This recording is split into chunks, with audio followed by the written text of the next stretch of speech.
What's good? It's your boy Jay. That's me. Let's dive into TNA Impact from March the 7th, 2024. This was the go-home show to Sacrifice, and we will go over the predictions for Sacrifice.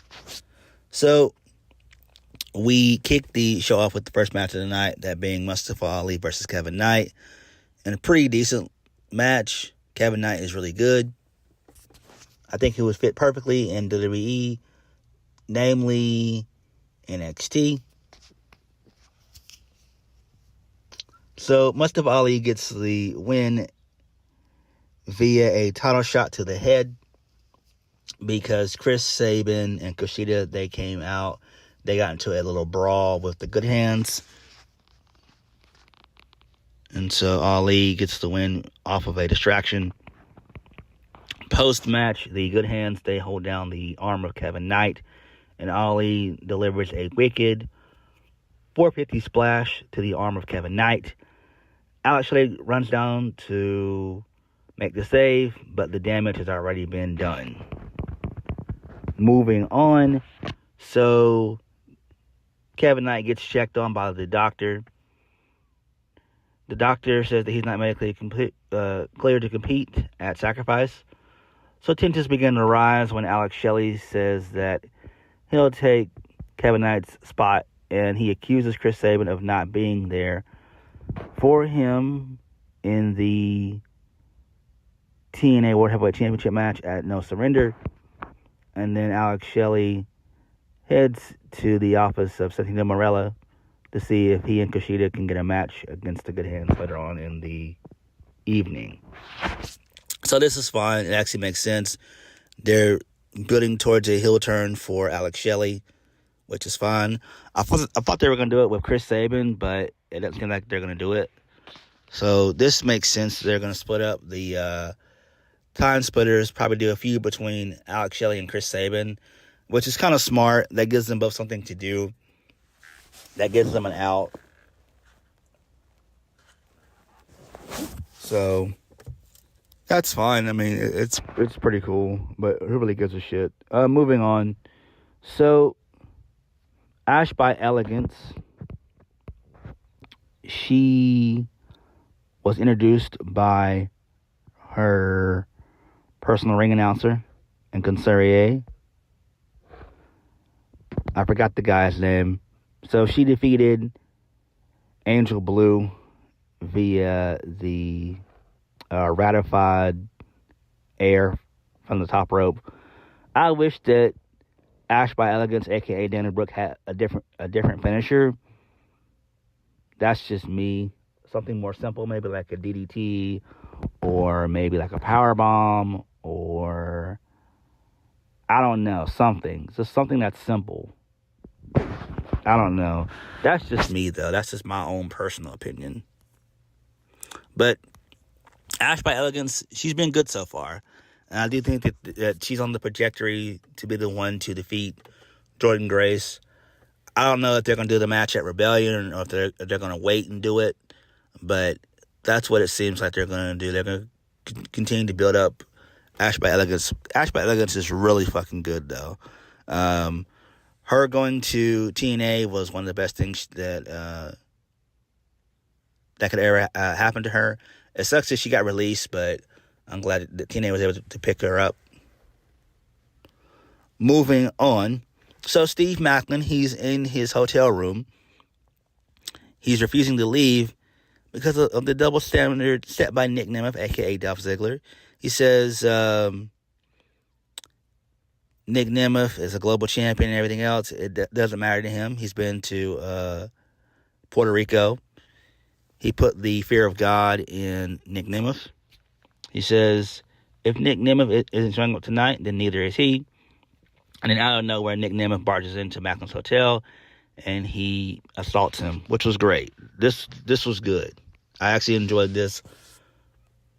And I'm very excited for the match between Nic Nemeth and Steve Maclin. I think it's going to be a really good match, and I can't wait. It might be match of the night, if we're being honest. Moving on. So, the Time Splitters, Alex Shelley and Kushida, they defeated the Good Hands, John Schuyler, and Jason Hodge. There was one point in the match where Alex Shelley inadvertently Kushida inadvertently hit Alex Shelley by accident.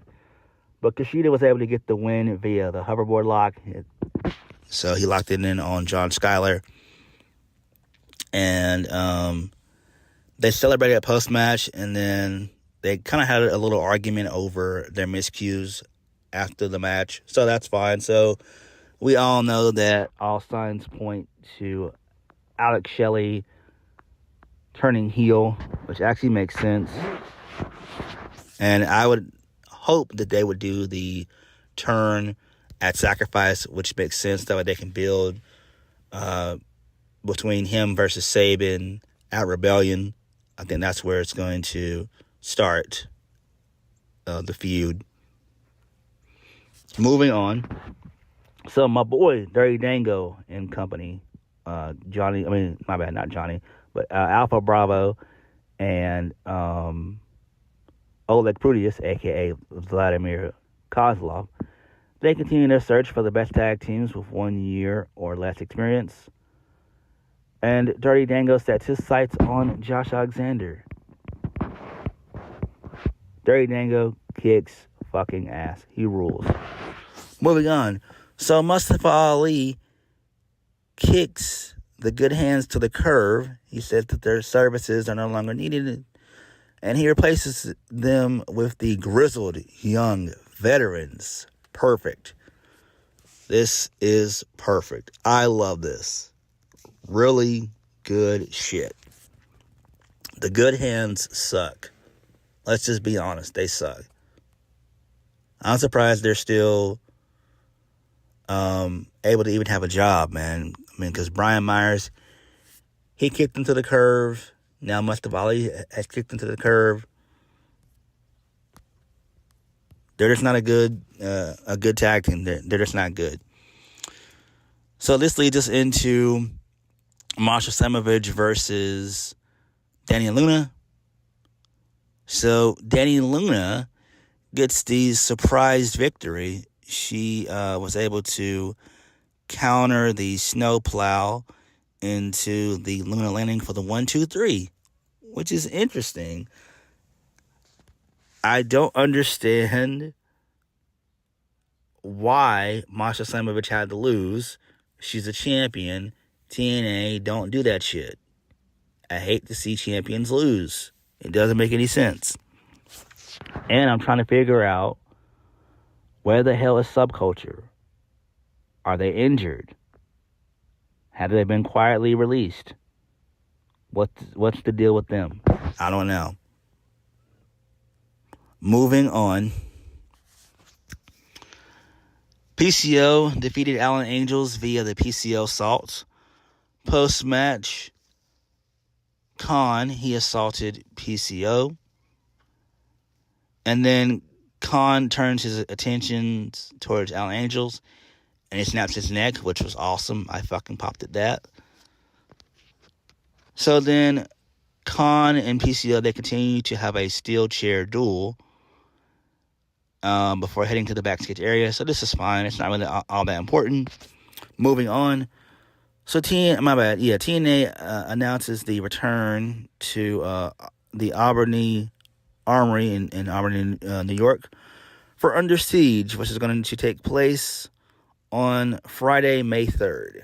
Okay, that's fine, I guess. Moving on. So Crazy Steve, he defeated Rhino in their no DQ match on Explosion, and now he has his sights set towards Laredo Kid. Okay, it's not really all that important. Moving on. So Eric Young, he comes out, he gets on the mic. Eric Young says that Sacrifice isn't just the name of an event, it's his way of life. Eric Young talks about dedicating everything he has to this company, and he will do it again in a heartbeat. But Moose has what he desires most, the TNA World Heavyweight Championship. Eric Young guarantees that no matter the result, he will keep coming forward. So then Moose interrupts to tell Eric Young, despite how much sacrifice and passion or dedication he may bring, the outcome will always remain the same. And still, TNA World Heavyweight Champion. So then Moose teases about getting physical, but then he backs off at the last second. And then the rest of the system, which is Eddie Edwards and Brian Myers, they jump Eric Young from behind. And then Alicia Edwards, she introduces a steel chain as Moose wraps it around his body. And he delivers a spear to Eric Young. The system are about to beat down Eric Young some more, but the ABC, which is the ACB Connection, they make the save. So I don't give a shit about any of this. Eric Young, get off my television. Moose, same thing. Main event, Josh Alexander defeated Dirty Dango via the ankle lock. So not much happened on this episode at all. This was more so filler. And that's what TNA's been feeling like for several weeks now. It's just most of these shows have just felt like filler. Nothing's really happened as of late. It's just like they're spinning their wheels. I don't know if the talent, is kind of burnt out with Scott D'Amore being, fired and everything else. I don't know what it is, but they need to do something.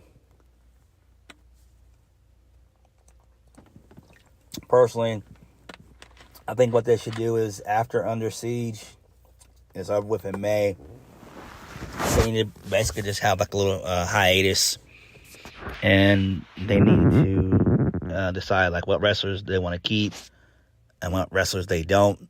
Like people that don't want to be there at all, let them go, and that would give TNA a chance to rebuild. Because around that time anyway, WWE would have released some talent from their promotion, because they always do the April of releases, so that always happens all the time. But I don't know.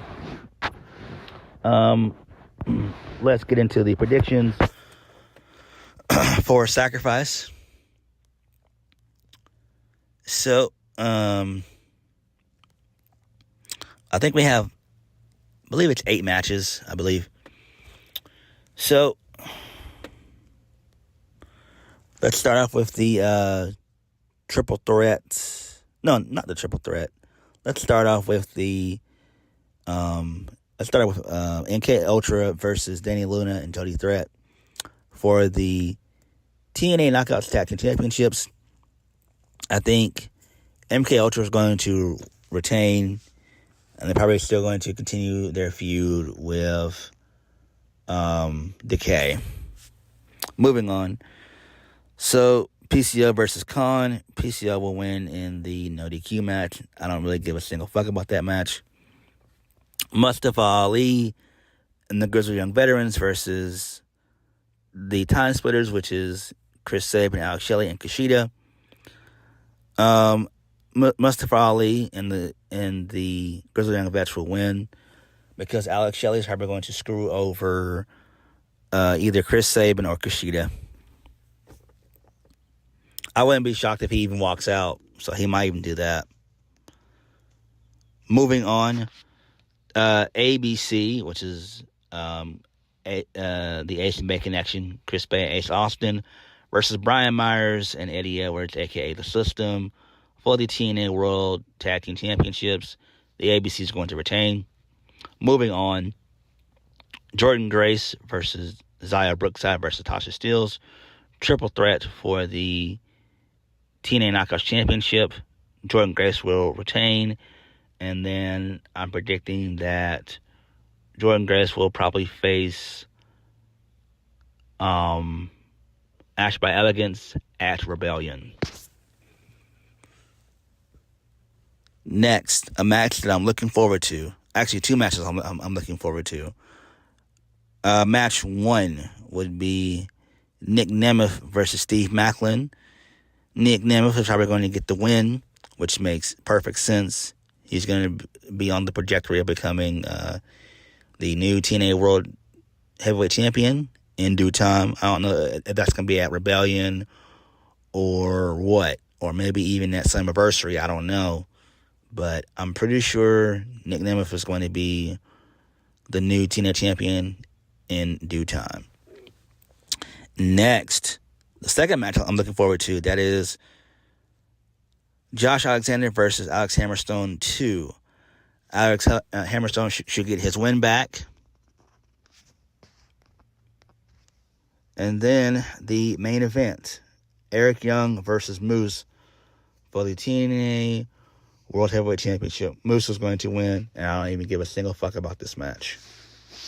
So, TNA was okay this week, but it could have been better. But what did you guys think? Like, comment, and subscribe. I'll catch you guys later. Peace.